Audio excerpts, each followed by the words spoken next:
Ndugu mfuatiliaji na msikilizaji wa chaneli yetu hii ya Mashahidi wa Mama Bikira Maria. Leo tarehe 19 mwezi wa pili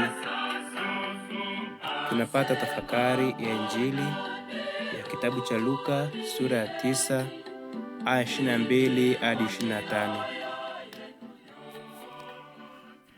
Yesu anapoambia wanafunzi wake kwamba mtu yote akitaka kunifuata na ajikane mwenyewe, ajitwike msalaba wake kila siku na anifuate.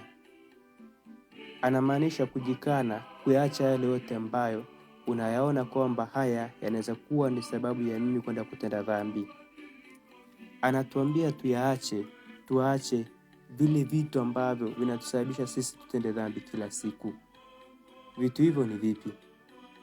Vitu hivyo ni kiburi, masengenyo na vingine vyote ambavyo vinavunja amri za Mungu.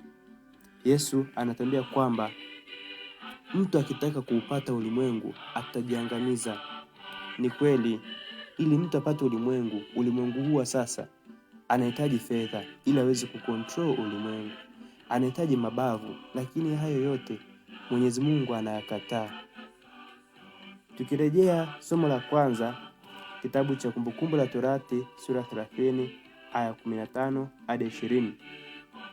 Musa anawaambia wana wa Israeli kwamba nimeweka uzima na wema, mauti na mabaya. Kwamba ukichagua uzima itimizi kwamba umechagua mema pia. Ukichagua mauti maana yake umechagua mabaya.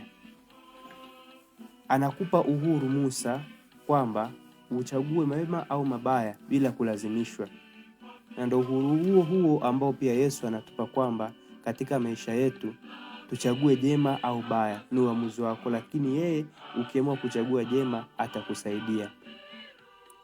Ndugu msikilizaji na mfuatiliaji na mtazamaji wa chaneli hii wa mafundisho haya na tafakari hii takatifu, unaitwa leo na Mwenyezi Mungu kwamba ukihitaji kuchagua jema, jikane, usitake sana, usitake madaraka katika kumfuata Kristo. Usitake uheshimike, hapana. Anataka uwe mdogo kuliko wengine wote ili uweze kumtumikia kwa uaminifu katika kazi yake yote ya kitawa au kazi yake ya ndoa au kazi yake ya daraja takatifu.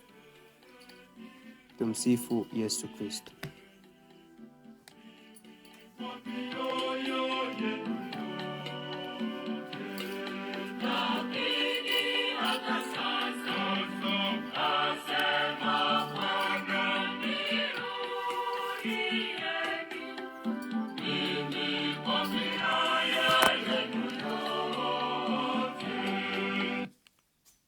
Usisahau kusubscribe, kulike na kushare chaneli hii. Tumsifu Yesu Kristo.